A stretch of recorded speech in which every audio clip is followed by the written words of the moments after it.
Welcome to Burlap Teachers. Enjoy the video. In this video, I will show how to change a Ford Ecosport AC filter. First, locate the glove box on the passenger side of your vehicle. You'll need to empty its contents to gain proper access.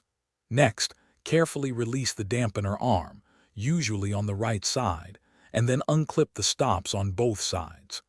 This allows the glove box to swing down completely, revealing the filter housing behind it.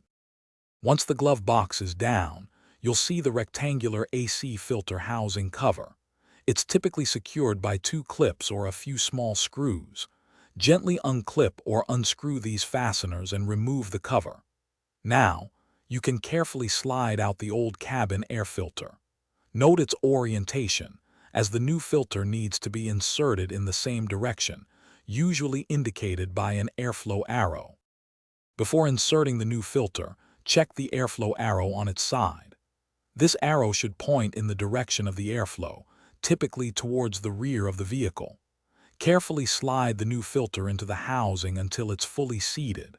Then, replace the filter housing cover, ensuring it clicks or screws back into place securely to prevent any air leaks.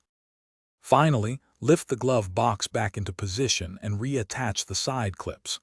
Don't forget to reconnect the dampener arm to ensure smooth operation. Close the glove box and give it a gentle push to confirm it latches properly. Replacing your AC filter regularly, perhaps every 15,000 miles or once a year, helps maintain good air quality and AC performance. Thanks for watching. Consider subscribing if this video helped you.